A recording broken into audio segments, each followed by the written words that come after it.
Hey guys, so I want to do a quick little video here about two big Samsung devices that is going to come out very soon, probably in September.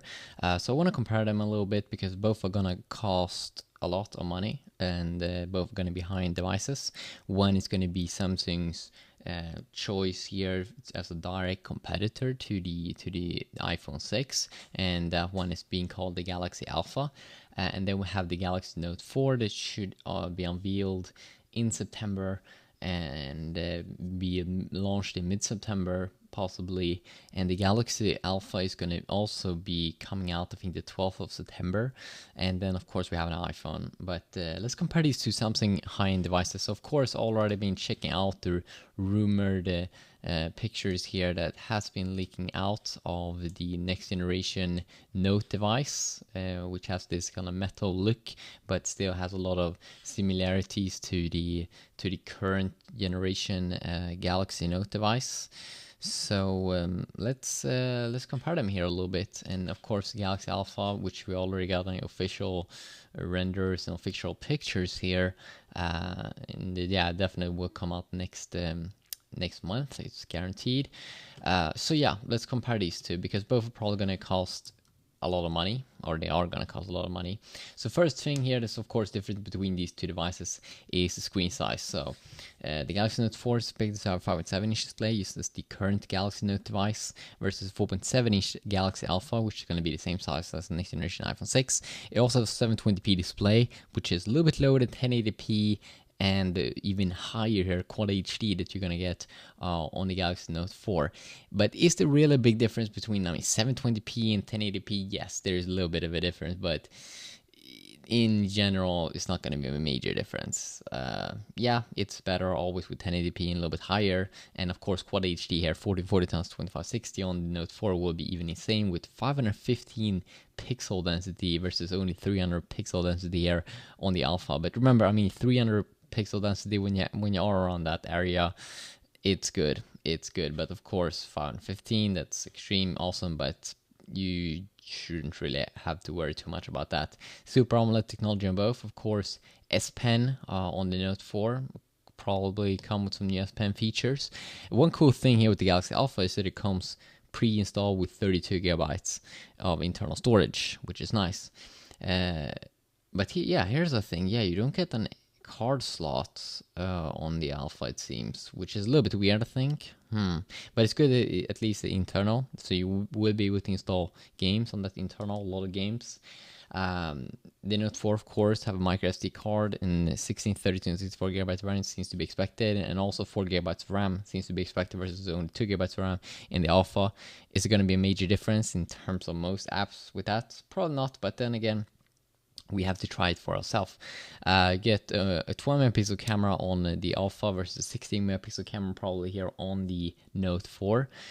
Remember that we don't know if this is the real deal, but on the Note 4, but it probably will be a lot of things. The latest Android should of course be expected here on both, even though say it's 4.4.3 here. I think it will come with the latest version of Android on the Note 4. The Note 4 is expected to have a chipset either Snapdragon 805 model or Exynos 5433 model. The Alpha is only going to come with Samsung's own Exynos 5 here, Exynos 5430.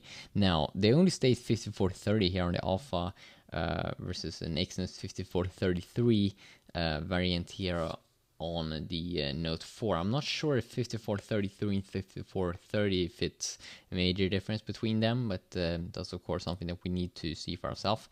But here at least is stating that the Exynos 5433, the octa-core variant, which means it's 8 cores, comes in a quad-core, one with 8 GHz Cortex A15 setup. So first 4 Cortex A15 cores, and then one with 3 GHz clock Cortex A7 cores. That's a little bit different compared to this Exynos 5433 here on the Note 4, which is stating that it's going to have a quad-core 1.3 GHz A53 plus quad-core Cortex A57. I know it sounds a little bit confusing maybe, but it also seems here that the Note 4 is going to come with this very new exciting Snapdragon 805 chipset. Right now the current chipset that's available in most high-end devices is a Snapdragon 801, so this is a big step up from Snapdragon 801. will be a lot faster, which is very, very nice. But that setup will come with not an octa-core setup, but will come with quad-core 2.5 GHz Crate 450, which seems to be some kind of new Crate CPU there. Also the GPUs here difference a little bit.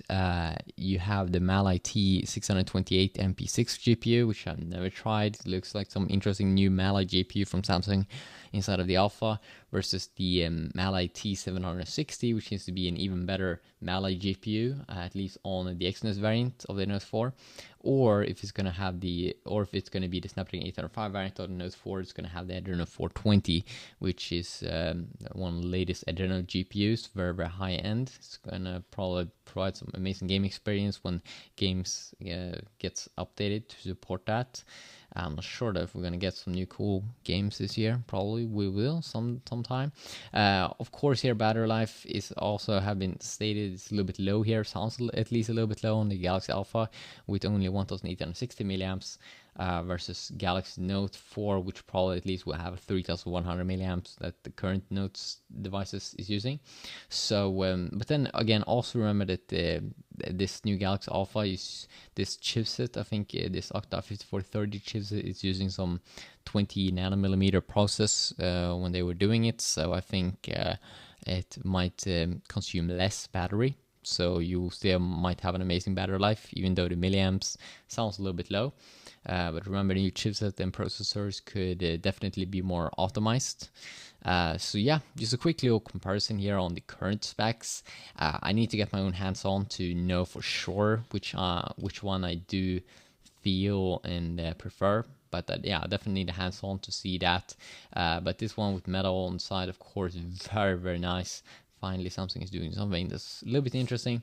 Too bad that this is not water resistant.